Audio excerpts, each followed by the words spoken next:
Thank you everyone for joining us for this second webinar. I appreciate people continuing to take time to support this, and particularly over their lunch break. My name is Ruth McLaughlin. I'm the Programme Director for the Living Laboratory. And during the last webinar, Ross and I talked about how the Living Lab can support innovators who are working in the healthcare space, including with office and lab space as part of the Health Innovation Hub. Now, as the Living Lab is positioned within the Glasgow Riverside Innovation District, I'm really delighted to be joined today by Susie Mitchell to continue the conversation around how GRID is driving innovation, not just in healthcare, but more broadly across a range of different sectors.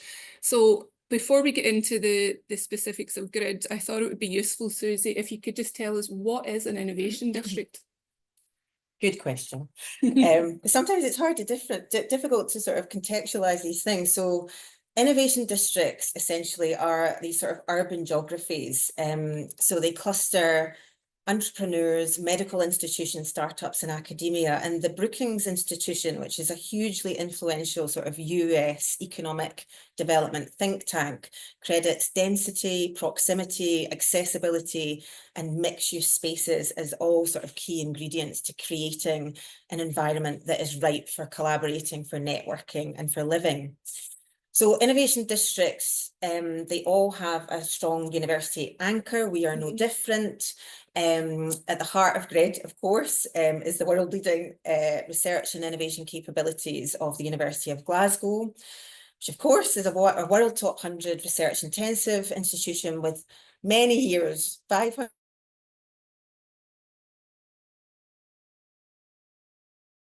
incubator for startups. They should be a catalyst for fast-growing firms to scale. And also they should be a place, a site for established companies to be able to secure, if not to expand their value and their market. Districts, including GRID, also look, and this is really important, so rather than, I suppose, the science parks of the past, they specifically look to address regional economic missions, and help to tackle sort of long-standing social problems, endemic societal sort of challenges of that place. And that has led districts to partner with regional actors in an effort to strengthen or provide quality education, training, affordable housing, all of that. The scope and complexity of those ambitions means that we need to engage. We need to pull as many levers as possible. So whether that's university, institutional backing, new corporate partnerships, or advocating for supportive public policies and regulation. That's really useful, because although I've known about GRID for quite some time, you know, working in part of it, I didn't realise there was that difference between an innovation district and a science park in terms of the regional focus. Yeah, absolutely. And I think, you know, the science parks, the traditional sort of science park would be out on the urban edges. It would sit on its own. It would not necessarily connect to sort of local communities. And actually our director of Joint Property Ventures calls it avoiding plonkism. Okay. So that you're not just plonking, you know, a piece of infrastructure and you're not thinking about employability, transport, all of those things. So yeah, it's really important that you're creating these vibrant mixed use communities, but that are looking at place and helping to sort of address the challenges of place. Okay, great. So tell us a bit more specifically about GRID then. Okay. So if we look at this slide here, so GRID, Glasgow Riverside Innovation District, covers roughly 700 acres. So from the edge of the city centre of Glasgow running west along both sides of the River Clyde. So taking in the Gilmore Hill University campus in the West End, all the way down to Govan and Lint House. So framing those 700 acres, we have sort of three key anchor points. We have the university's main campus, as I mentioned, Queen Elizabeth, and Govan, and the cultural cluster in and around Pacific Quay and Finniston. So that incorporates SWG3, who are partners of ours, BBC, SEC and the Science Centre. So interestingly, we're a hub of technology and the sciences, but we also have this amazingly strong arts cluster. And I think it's really interesting to see how all of our different sort of clusters can connect and converge, and that will be interesting for us to help enable and explore and exploit as the district develops. So Ross and I had a slightly different version of this map when we spoke. Not that the geography was different, we just used a different colour scheme. But one of the things that we talked about, and partly because I had been there very recently, was the new bridge that has just been opened to really facilitate those connections across the Clyde. And it would be great to hear, is there any early feedback on what, you know, the impact of that bridge has actually been so far? Yeah, I mean, the bridge is an amazing development for the city sort of generally, and for me it sort of represents a sort of physical and symbolic connection of very diverse communities. So what I mean, and bridges just sort of generally sort of obviously enable people to work, to travel, to access work, to innovate and to invest. And, you know, we sit on sort of various sort of community sort of based groups, for example, in Govan, and the response from the community has just been, I mean, somebody sort of described it as a rebirth of Govan, but also they're proud of their place. They want people to visit Fairfield. They want people to go to the Govan Stones. They want to people to experience the vibrancy of the Govan community. And yes, it was a meeting I was at recently. Somebody had sort of mentioned that the Govan Stones received more visitors coming in, I think, in September than they had done in the entire of the sort of previous year. So yeah, and lots of people using the bridge for active travel, and there's some amazing statistics on that. So yeah, I mean, we're already seeing it's certainly been received extremely well by local communities, and it will be a game changer, I think, for Grid in terms of community connection. No, that's great. We had UKRI here visiting a couple of weeks ago, part of our usual reporting to them, and we took them down to see the Health Innovation Hub, and I was explaining to them about the bridge, and they have specifically asked when they come back the next time if we can walk from the Health Innovation Hub across the bridge to the university campus, so that they can really get a feel for you know what's happening and how easy it's going to become to facilitate, you know, those connections across the river. Yeah, that's great. Yeah. It's a great asset. And I suppose on that, we do have this sort of diverse population sort of and geography within Grid. We have a significant amount actually, which I'll talk a little bit about in the next slides, vacant and derelict land within Grid, much of which is located, of course, in one of the most deprived areas actually in Scotland. So central to our civic mission, which is key for Grid, is how we enable collaborations between business, government, researchers and civic society to build more businesses that are purpose-driven and that benefit both people, place and society and the local area sort of more generally. And also critically, and I know we'll talk about this a little bit later, but to create those opportunities. So we're talking about sort of innovation sectors, we're talking about health and quantum and advanced manufacturing and all of that, but actually how do you create more chances and widen opportunities for everyone in the local region so that they can access training, transformational opportunities and create jobs for people with a range of different skill sets. That's something that is really critical to our mission. Also, if I can just say, you know, Grid isn't just about the university, it's a shared partnership. So our key partners are Glasgow City Council and Scottish Enterprise, and the fact that major public sector organisations are supporting the programme is really critical to our ambitions and priorities. So, for example, from supporting land use, planning, inward investment opportunities, to driving and advocating, as I mentioned earlier, supporting public policies and regulation to accelerate and scale innovation within those kind of clusters of strength that we have, as well as joint action on inclusive development skills and education. So we can't do it all alone, kind of as a university. We really, we're not going to achieve what we want to achieve unless we kind of work closely together kind of with our partners. Yeah, a phrase that we use is the triple helix, but actually it's many more than triple. Generally, you know, that we're all trying to work with, and it's much broader than just a couple of partners to allow these kind of ventures to really succeed. I think so, and I think if you again look at the sort of Brookings Institution's sort of research on innovation districts and innovation districts that have really thrived, the governance has to be right. So that's something that we've really worked on in making sure that we have representation from a wide range of sectors kind of on our different kind of governance groups to enable all of these things to kind of happen in synchrony with kind of key partners. So from government to third sector. So how does GRID then align with the university's ambitions? So yeah, I mean, the alignment with strategy internally and externally, of course, is really, really critical. So this slide here just gives you, I won't go through it all kind of in detail, but it gives you sort of a sense of the university's innovation strategy, and GRID will be supporting many of these things. We are Scotland's first designated test bed. So within the national innovation strategy, GRID was kind of named as that. So as a test bed, we need to realise what that kind of looks like, but we will absolutely be focusing on future challenges, focusing on solutions-based research, again, looking at place, looking at local challenges, how do we collaborate and connect and scale innovation that tackles those challenges. That will be kind of key for us. How do we change cultures?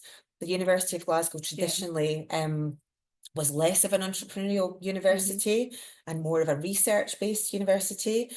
So how do we support that culture change? But also, if we're creating programs to support entrepreneurship and innovation, it's about the researchers and students, but also it's about bringing in external beneficiaries, and that's somewhere something that we can kind of support within economic development, is to cast that external lens, I suppose, on what the university is doing to help to deliver that strategy. Externally, we also have the Glasgow City Region's Regional Innovation Action Plan, which was launched about a year ago now, I can't believe it, at the Can Do Summit in the Science Centre. So that's something, again, that was co-designed by city partners, including GRID. So that, again, is our regional Bible, and all of these, the innovation strategy of the university, as well as the Regional Innovation Action Plan, the regional economic strategy, will support us in framing our metrics of success for GRID and help us to guide our ambitions in terms of strategic priority. Excellent. So what's the overall vision or mission then for GRID? Because how do you distill all of that down into something meaningful but tractable as well? Yeah, and it's quite tricky actually, but we came up with this. So here's one I prepared earlier. Okay. Yeah, so really we want GRID to be a place, you know, a geography where innovation meets kind of opportunity. And as I said, it's really about sort of connecting. So rather than having, a research institution here that has absolutely no connection with the skills agenda and alignment, or you know, creating place also for kind of, as I said, sort of technological convergence. So I think we're moving away from just kind of sectors sort of sitting on their own, and in a place like Glasgow and the Glasgow City region, where the enabling and emerging technologies are absolutely key and are underpinning almost every innovation sector. We can't be sitting in our silos. We have to talk to one another. So hopefully for people, this kind of encompasses what GRID is sort of trying to achieve. I'll talk a little bit later on about, we need to position GRID though. We need to come up with a distinctive offer for GRID. There are lots of innovation districts. So what is our distinctive offer for business, for researchers, for students, for community? And that is something that we're working on now. And so those are all the same questions that we have in the Living Laboratory as well. And it's really key that actually the approaches that we are taking and how we are articulating that value and vision align really closely with what GRID is, because we are part of GRID. And so, you know, it needs to be a really cohesive offer, so that we don't cause confusion or actually disenfranchise some of those stakeholders that we all really want to be working with. Yeah, absolutely. So GRID's, it's not new. you know, in a sense, that geography has been there for a long time. And whilst it's got a focus on economic development, you know, what does it look like as an economic base currently? Yeah, so we can see here that, I mean, the university itself already makes really a significant contribution to the economy. So an estimated 4.4 billion GVA annually across the UK. We're a big employer. We have 11,000 people. I think it might even be 12 now. Yeah, it's gone up. And also, you know, significantly, so our friends in the Glasgow City Region Intelligence Hub tell us that 15% of employment in Glasgow is actually within grid, within our 700 acres, which again is not insignificant. No. There are 9,500 businesses in grid. And that is all businesses. So that isn't just kind of innovation sort of sectors, that is foundational economy as well. So coffee shops, you know, everything in there. Obviously, we are working with partners to translate more research into innovation that impacts at a macroeconomic kind of level for all people. And I think that scale aspect and creating critical mass in sectors, you know, that's something that we haven't, we need to achieve. So we need to achieve that critical mass kind of across our sectors. Importantly for investment, VCs go to places where there is kind of critical mass and we need to create that, and we need to create local supply chains. So that's something that we're kind of looking at. We are governed by the university's Economic Development Board, and there are 5 work streams, working groups that plug into those, and I'll talk about those a wee bit in a minute. So across innovation, infrastructure, community and skills, and data, and metrics and communications. We have seen and welcomed some key sort of devolved funding streams over the last sort of few years. I've highlighted a couple of those on there. I've been involved in all of them. You have been involved in all yes. of them. So we've had the Levelling Up Innovation Accelerator, place-based funding from Westminster, and also Innovation Zone submissions. And of course your Prosperity Fund, which is actually funding quite a great deal of some of what we're talking about today. So a lot has gone on and we're contributing a lot, and we have a good baseline to kind of work from, but there is much more to do, and we can kind of go into that detail a little bit in a moment, but hopefully that gives you kind of a good overview of kind of where we are. One of the figures that jumps out to me on that figure is 9,500 businesses in grid. And I know you mentioned, you know, that there's a breadth of businesses, and not just the innovation sectors, but foundational, you know, structures and companies in there as well. But in terms of the kind of R&D or innovation businesses, how broad is that portfolio? I know health, I work in health, but actually, you know, what else is in there? Yeah, so, I mean, I suppose just first to say, so SMEs, which won't surprise you, form, I guess, the backbone of the city region economy. So they constitute roughly about 97% of our business base. And they are kind of part of industrial sector sort of supply chains. So in terms of our clusters of sort of comparative advantage and sort of key specialisms within innovation, there is, of course, health and life sciences. Net zero and energy is significant. Advanced manufacturing and materials. We also we have strong sort of research institutes. Obviously we have Kelvin nanotechnology, companies like Coherent, which are strong in photonics and quantum, but we need to translate, as you probably know, more of that kind of R&D into company base as we go forward. And also digitally enabling technology is extremely strong. And I guess finally, sort of digital marketing, creative industries, entertainment, arts, streaming and media is also very strong sort of within grid. One of the things that excites me about that, so although, you know, we talked about health and life sciences and then these other sort of sectors, there is opportunity and application in almost all of those sectors. In fact, I think all of them, for healthcare as well, you know, so that opportunity to really look at, you know, kind of convergent science and those, you know, grand challenges as such, and how we actually bring lots of different sectors together to address very real needs is right. exactly. And we need to, I guess, as an innovation district, make sure that we create both the soft and hard infrastructure to enable those interactions to happen. So for us to operationalize that rich and diverse base that we have, for exactly the reasons that you're kind of talking about, we are undertaking a piece of work mapping, I guess, that business base. We need to know who they are, what they are. We need to know their size. We need to understand the business and industrial challenges of firms within Grid. Who do we already engage with? Who aren't we engaging with? And how do we need to prioritise, and we need to align to the university's research and innovation interests kind of too.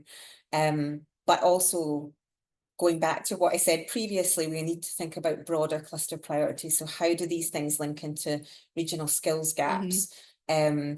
Are we addressing, we should be addressing technology adoption support. So we know that the colleges, for example, have launched CLIck, which is innovation centres that are specifically looking at upskilling SMEs and sort of tech adoption and diffusion.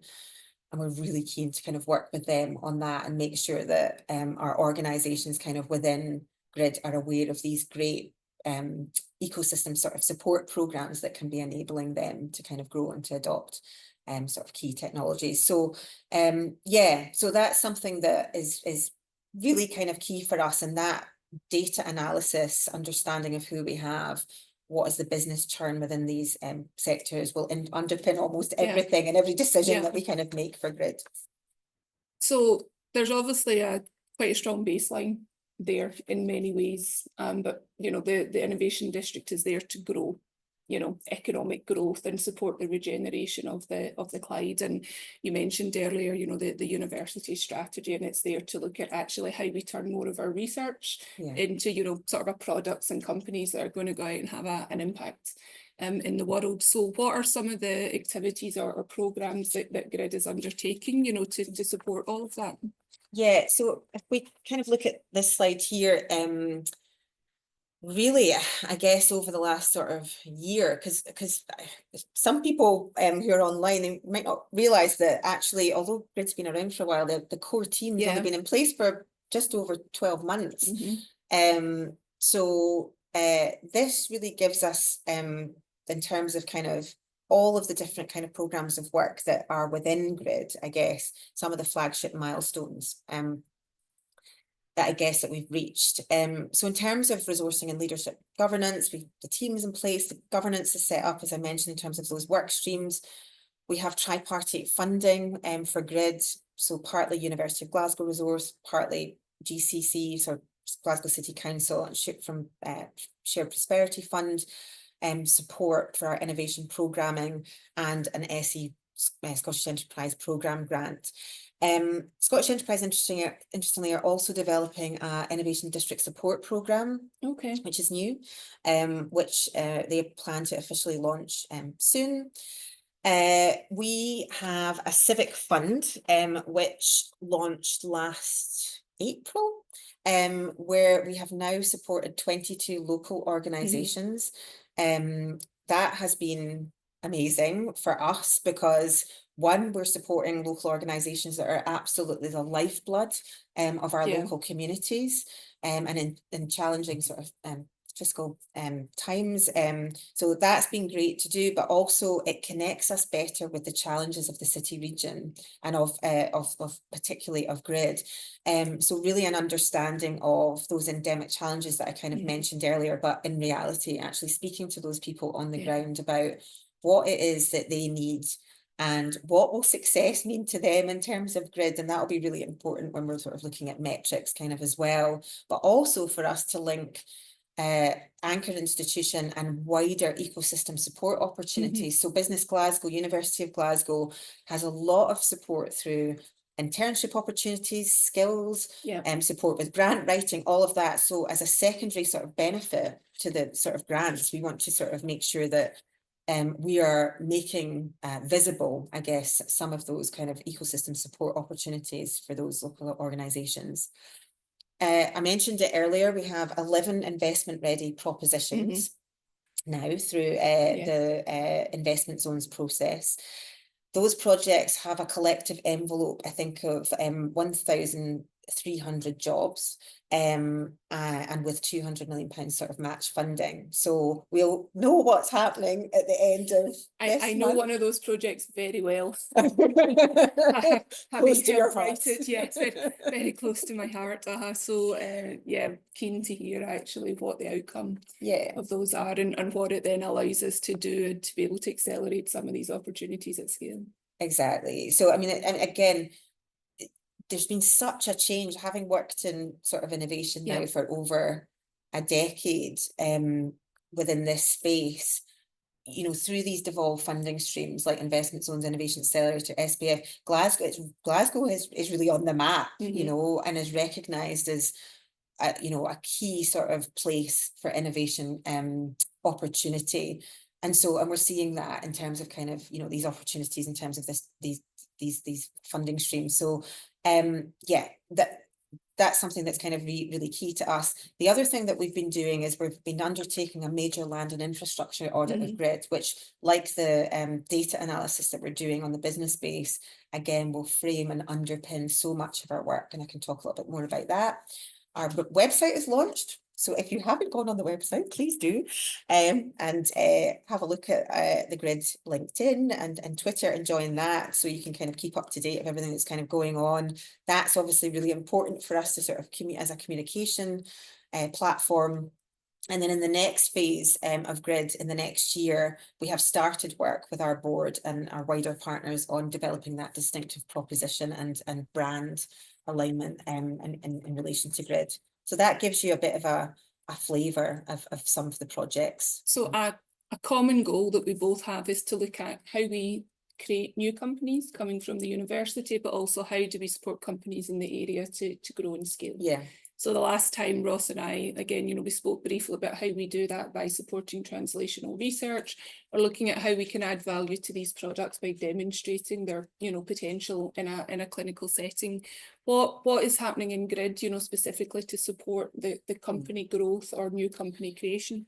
Yeah, so if we look at this site, so yeah, I mean, a core unique sort of selling point for GRID is obviously our leading edge research base, without a doubt, and the high quality of spin outs that are coming from that. I mean, the quality is outstanding. We have more to do on quantity, but what we know is that our spin outs have achieved £70 million plus investment in the last 18 months alone.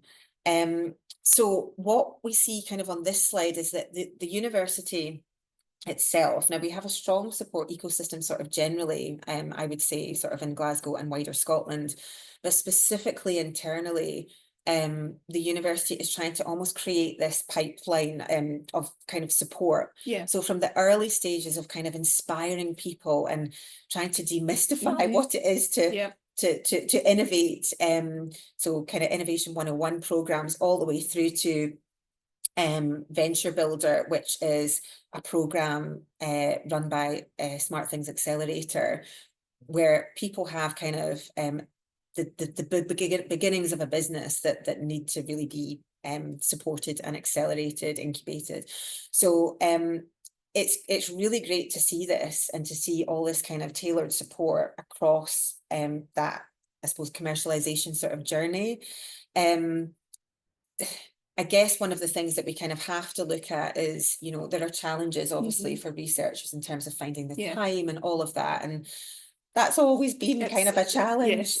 So, but that's something that, you know, we do kind of need to look at, and how do we de-risk, I guess, sort of R&D and sort of the commercialization sort of process. So that is exciting to see kind of internally. And again, as I mentioned, our external relationships have been really important in relation to that, because we can't develop these types of things in isolation. So how are we plugging some of these things into existing ecosystem support through, for example, Scottish Enterprise, their support for high growth businesses. We have Barclays, we have various ecosystem players that have some really great offerings actually, unless we forget. So we need to kind of make sure that we're kind of plugging into kind of those as well, and Innovate UK as well, and UKRI being kind of an important player in that. So that plugging in sort of through our governance structures and our wider partnerships is absolutely important for that. Infrastructure, of course, still remains a key constraint in our innovation ecosystem. It was. So when we were developing the proposition for the Living Laboratory, and we went out and did some, stakeholder research, we tried to understand the remaining challenges for the company base, and infrastructure in terms of lab space and office space, continued to be a problem. And we also did a needs assessment to look at, what is the demand for space. And it's partly why I've not had an office for the past few years, because I gave it up to, bring companies into the clinical innovation zone.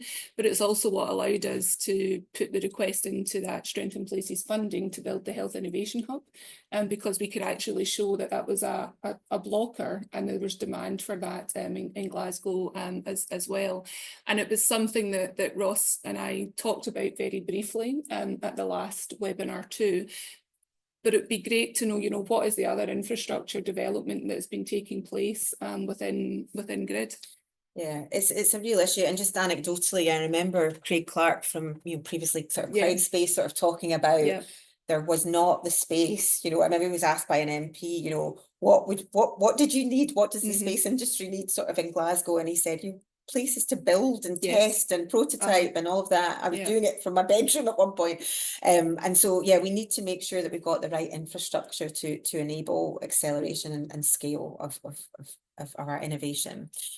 So, I guess to talk about sort of infrastructure, so in a bit more depth, so the university has committed to and is executing a sort of 2 billion capital plan, as you know, over a 15-year period.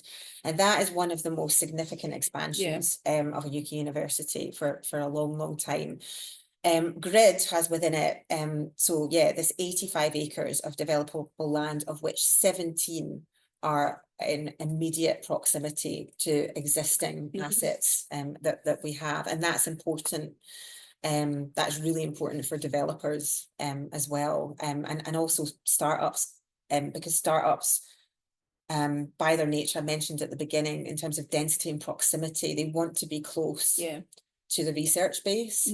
And also, if you're a researcher and you're teaching, but then you're nipping off to the your startup, you kind of need to be in sort of close proximity. So proximity is extremely important.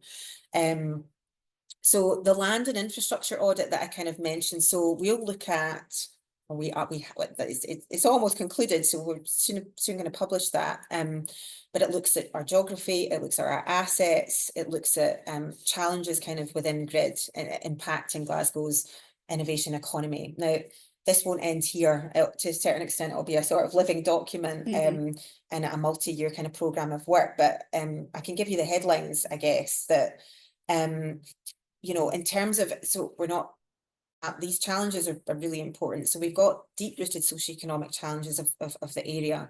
That also provides us with opportunities and in terms of skills, employability, connecting those with kind of infrastructure, and again, alignment of policy sort of, in relation to that. So, and we're going to talk about that a little bit later, aren't we, Ruth? But another challenge is that within our geography, we have lower rentals and land value than competitor districts. And so that's something that is a challenge for us. And we need more work to ready sites. We need to kind of ready sites for sort of commercial investment, I guess. And there are some transport constraints that we need to kind of address. But positively, the report underlines major economic kind of opportunities now and in the future kind of within GRID, and particularly within those sort of highly productive sort of sectors and businesses. So I've just highlighted here, as we kind of move on, I guess, from the kind of campus, original sort of campus development into kind of the next phase, I've highlighted your baby, the Health Innovation Hub, but also Church Street. So some of you online may not be aware, but so the Church Street edge of the Western Campus extension of the university was identified in the approved master plan as innovation and commercial zone. So with that view along Church Street, several plots could accommodate innovation, spin in, spin out, startup and sort of commercial uses. And we'll also within there be looking at, importantly, meeting spaces for partners, for businesses, for researchers, and maker space kind of within there. So that building is really important. Again, the proximity to the Arc. So we've got obviously the Yes. Arc is bulging at the I seams know. with our spin-outs and researchers. So that would be a natural progression for those spin-outs as they grow and require expansion space, potentially to land in Church Street, and then they might expand again and then land in a Health Innovation Hub, Yeah. and particularly businesses in the life sciences, Yes, precision medicine, chemistry space. Yeah. So yeah, so that just gives a bit of an overview of that one. So just before I continue on with Susie, I just want to remind people, if you've got any questions that you would like us to answer at the end, please pop them into the chat. So one of the things that we have been thinking about as well as part of the Living Lab, and I think it aligns really nicely with everything else that's going on in GRID, which is a plus when we align, you know, that makes things much easier. But if we are trying to create new companies, bring new companies here, we want these companies to stay here. Yeah. You know, so they need to be sticky. And that means we need to look at, you know, so beyond the how do you grow a company or how do you attract income or, you know, develop a product, what is the skills base, you know, what is the staff, you know, what are the future needs of these companies going to be? How do we link that into not just, you know, our education programs, but, you know, work with the colleges and you know, other skills providers. So what is the plan for GRID? Because it's quite a broad skills base, you know, that you'll be working to try and develop. Yeah.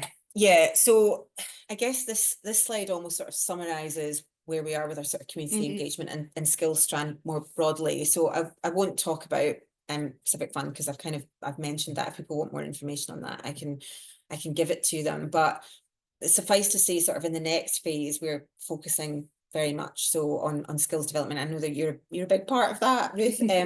So we do already have an MOU developed with Glasgow Clyde College within GRID. And that is really important. Like HEFE sort of collaboration within the Innovation District sort of more broadly is absolutely essential. And I guess an example of that is this co-designing of, for example, sort of a lab technician employability pathway, which would allow then local young people to access employability potentially within the Health Innovation Hub. And it's that kind of thing, those sorts of arrangements that are absolutely critical. And again, you're avoiding that plonkism and bringing in the skills from external, because that's always been the challenge. So we have BAE systems within GRID, we have the NHS, you know, a lot of kind of jobs kind of within the NHS, within GRID, but where are those people coming from? How local are they? And that has been sort of the challenge. And it's about skills, it's about soft skills, it's about confidence kind of as well. So we're aware of that. And so we are, again, that data that I was kind of talking about, actually, the Savills audit, as well as the data and metrics group, kind of looking at, you know, who have we got, what clusters have we got, and let's kind of align kind of those skills needs. So all the way through from employability to reskilling and upskilling in relation to kind of startups and SMEs, we're going to look at that kind of across the spectrum, but within those kind of priority sectors for GRID. So Jean and I were actually at Clyde College yesterday, having a meeting with them about, you know, what those opportunities can be around life sciences. So there's some thoughts around some new, you know, sort of courses that could be developed, but actually yesterday we focused on, based on some of the articulation pathways that already exist, how can we look to add value to them and help people understand, you know, what are the different careers that you can go into if you study, you know, kind of life sciences or sciences. But we're also keen to help people understand, but what role do those careers actually play in healthcare? You know, because I think a lot of people think healthcare and you think, you know, doctor, nurse, those classic roles and professions, but there are so many other roles, you know, that come up that now play a part in those sort of a clinical pathways or help gather clinical data, you know, from patients or measures, you know, and feed that into the system and such like. But then also we had a conversation about, but actually, so if you have that degree and you want to go and work in one of the companies who's developing, you know, new products or applications, again, what are the specific roles that that could that you could be led into. Yeah. And we're starting to pull together some data to try and map out, so for the life and health science companies in the Glasgow City region, what does that job profile look like? And therefore, how can we start to map out, you know, what those pathways are that people can follow to go into those roles, but where are their gaps? Yeah. And actually, if we know that we think these companies are going to need more data scientists, what do we do to help people, you know, to get there? I'm aware that we are talking too much, Susie, and so we're probably going to have to move a bit quicker to allow any time for questions as well. I guess one of the key things, and we've wrestled with this as well, is, you know, there's so much going on. How do you help people actually keep abreast of it? You know, how do you track all of that? But then also, you know, more broadly, what are the other things that you'd just like to highlight that are, you know, you're doing in Grids to think about, you know, a more diverse approach to entrepreneurialism as well? Yeah. So quickly, just before we kind of move on sort of here, I guess this kind of links to skills as well. I mean, diversity and inclusion, I mean, it's critical for a geography like Grid as well. And it's a massive sort of regional commitment. So I was involved in this programme. It was on the back of COP26, this Harvard Bloomberg innovation track with 9 other people within the city. And 8 other cities across the world were doing this. We were all doing it at the same time. We connected on our city challenges. And the city challenge that we chose was tackling inequality within the entrepreneurial sort of ecosystem. And we targeted particularly women and minority ethnic entrepreneurs, particularly based in areas of deprivation. And so the first programme that you see on this slide that we've just put out to tender and we've just awarded it, is particularly a programme that answers to those barriers that we uncovered as part of that programme, which unfortunately were sort of multiple sort of systemic barriers that we unpicked from the literature, but also from talking to founders on the ground. So we're really excited about that programme. It's going to be run by a community-based organisation who knows those, who knows the organisations, who knows those entrepreneurs, who knows the barriers. So that will be kicking off imminently, and we're just it's started kicked off kind of this week, and it's being delivered by Decamai and by Yulia Adiotti and her team. And then the second programme there is again about purpose-driven business and how we bring the innovation ecosystem closer to local people and marginalised groups through the creation of more social enterprises. So I won't go through this slide sort of specifically because I've covered that. That's kind of the data and intelligence work that we're doing that will underpin what we do. And this slide really is about, in terms of, you know, just wrapping up, I guess, what we're doing with Grid is about communication. And Ruth, offline, we were kind of talking about this earlier, that actually visibility, connectivity, community connection, events, you know, all the things that are going on. There's a lot of amazing activity that's going on. Sometimes it's a little bit hidden. Yes. If we look back to the Logan report, which is still extremely relevant, of 2020, and you know, Mark Logan just stepped down, unfortunately, but he was kind of talking then about, you know, the Scottish innovation ecosystem, but particularly for Glasgow. A lot of our activities are hidden, and we need to make sure that our ecosystem is navigable for startups, for spin-outs, and visible for those founders who are here doing great things. So we will be developing a sort of communications strategy and a industry engagement strategy to help with all of that. So yeah. So one final question from me before we take the questions that are coming in from our audience. So obviously lots of plan, lots of ambition, you know, to think, and we have that as well in the Living Lab, you know, how we're going to support this economic growth and regeneration. But what do you think are, or what are your top 2 or 3 sort of policy asks that are really going to help this deliver? Yeah, so there's a couple of things. For me, skills is up there. It's number 5 on there, but it's number 1 in my mind. So for me, generally, and having sort of worked in the equality space and sort of equality policy, education for me is the pathway to equality. Absolutely. And I guess as our sectors grow and as they develop, as you said, Ruth, there'll be a range of skills that we require to build those clusters and that critical mass kind of within those clusters, and for us to maintain that sort of competitive edge. And as I said, our relationship, I think, with higher and further education will be key within that. So I think it would be great as a policy ask to embed kind of, I suppose, skills programs into sector development plans to help, I guess, incentivize, we need more modern apprenticeships. We've had less funding for that, placements, upskilling programs. So I think that's key. Secondly, I would choose investment in infrastructure. We've discussed the reasons why, and that in itself attracts more investment and encourages businesses to co-locate with academics in areas of excellence. And I mentioned kind of the devolved funding instruments. More of that, please. That's really provided us with a blueprint for stimulating and accelerating innovation. And the thing with that is that also encouraged us to look at new models of investment, because we had to we were asked to have one-to-one public to private investment, for example, with Innovation Accelerator. Glasgow achieved 3 to 1.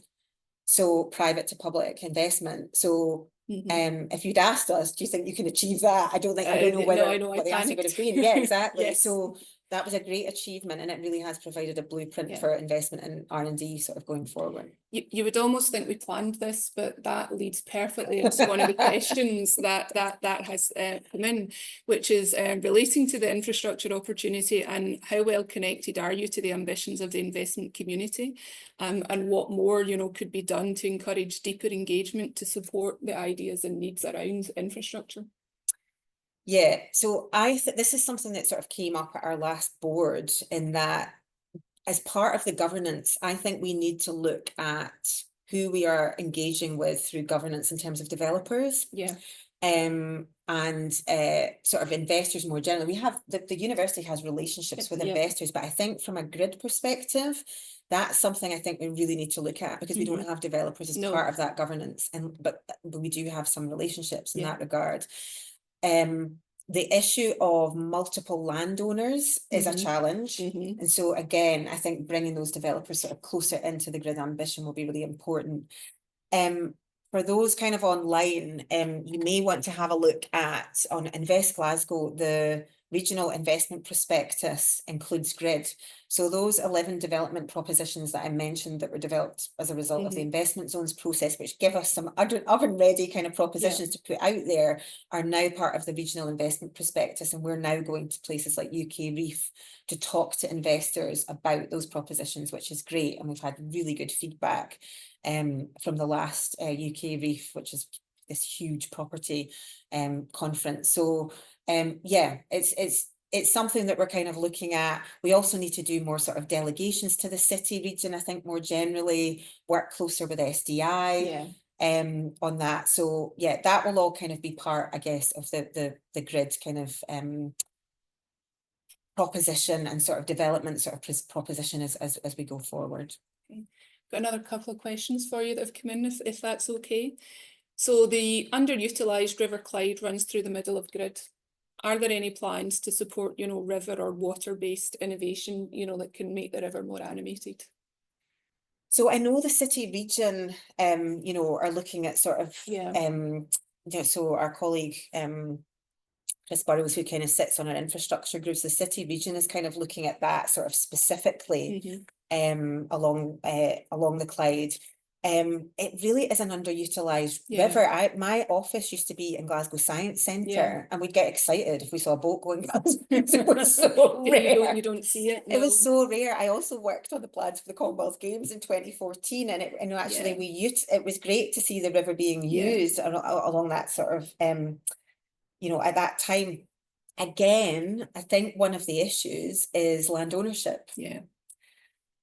So that the structural planning, spatial planning, all of that, and land ownership to a certain extent is a key challenge that we kind of need to look at. So utilization of both land and water, and the geography that kind of surrounds it, that's something I think that is potentially holding us back a little bit.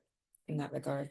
And final question, and I don't know the answer to this one, so what is the thinking around, you know, how the need to decarbonise the city is actually, you know, embedded into grid and the plans for grid?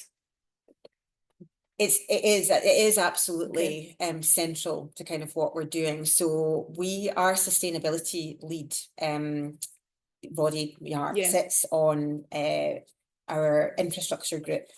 And Roddy is absolutely sort of